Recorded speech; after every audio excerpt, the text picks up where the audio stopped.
Sometimes you know that people have done wrong, but you yourself can't do anything about it.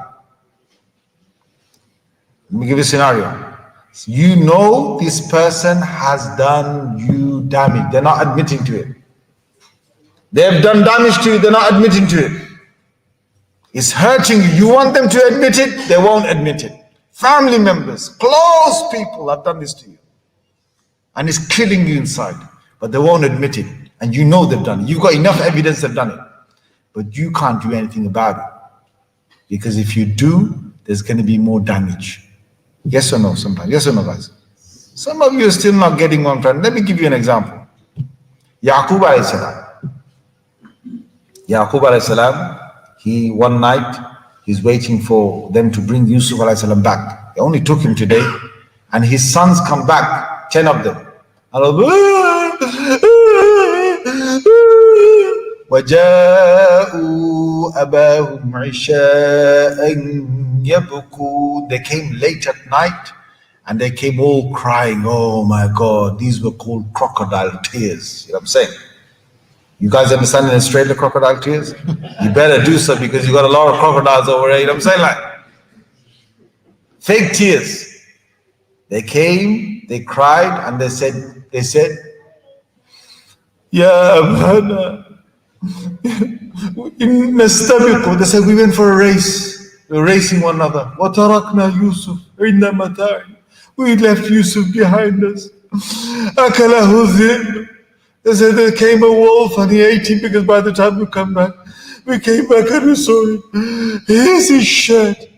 The wolf ate him. And they forgot one big thing. Oh my God. If a wolf ate him, why would a wolf take his clothes off and eat him?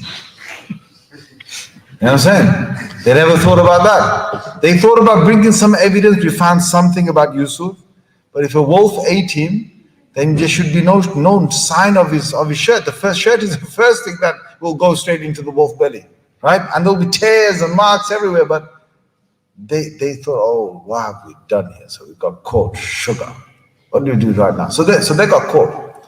Now, he says in the Quran is very clear. He gave them a clear indication. He knows they're up to something. And that's why he said, Wallahu a'lam ma tasifun. Allah knows best about what you're saying. But Yaqub alayhi salam was an old person. 10 of his sons have now taken his son Yusuf somewhere and dumped him.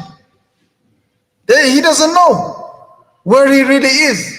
Now imagine this old father, if he was to then take it out onto the 10 sons, hey, you guys are lying, hey, you guys are doing it. Instead of فَصَبْرٌ جَمِيلٌ وَاللَّهُ الْمُسْتَعَانُ عَلَى مَا تَصِفُونَ, those are his words. Instead of, I'm gonna bear this out with a lot of patience. I'm gonna have patience. Sabrun Jamil. What does Sabrun Jamil mean? There's a Sabr and there's a Sabrun Jamil. Sabrun Jamil means I'm gonna have such patience that this patience is in a way that I only will speak to Allah, and that's it, not to anybody else. That's Sabrun Jamil.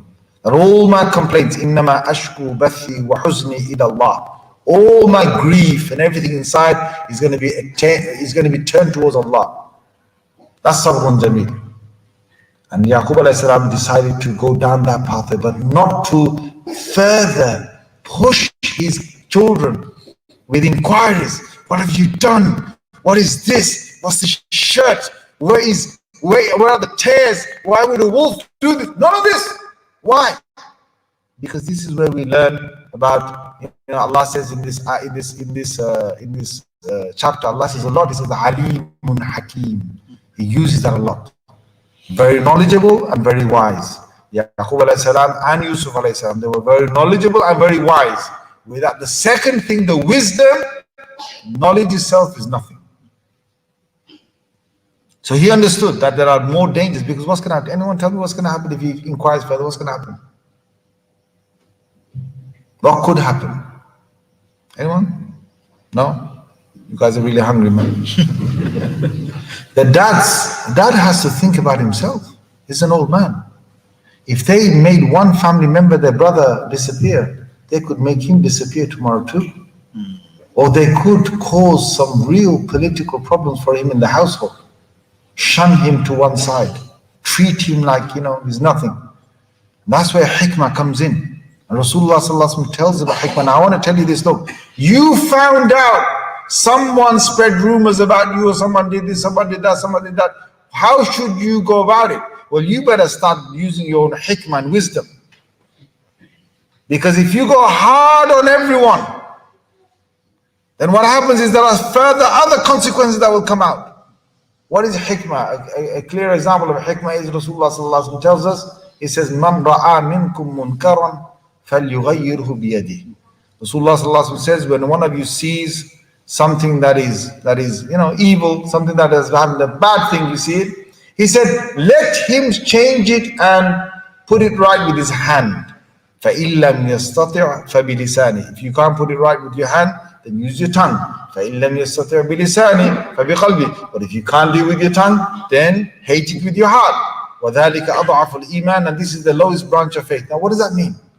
This means not every person is a person in a position to stop something with their hand. Hand means authority.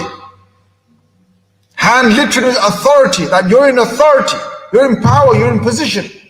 You can stop it with your hand, as in you can enforce this person to stop what they're doing. But if you can't do that, whether you're a family member and you've got the power, whether you're a societal member, masjid member who's got the power, some community member who's got the power, if you got it, then you use your force to stop it. But if you can't, for some reason you can't, فَبِلِسَانِ, then you use your tongue to speak against it. Because you can't stop it with your hands. You can't stop it with power, but you're going to speak against it. You're going to tell them, don't do this. This is wrong. Do that. You're going to use your tongue. But then he says, if you can't do it with your tongue, because this is where wisdom comes. Sometimes if you speak against something, you make things worse. That's where wisdom comes. So you stay quiet. Yaqub alayhi salam stayed quiet. This was wisdom.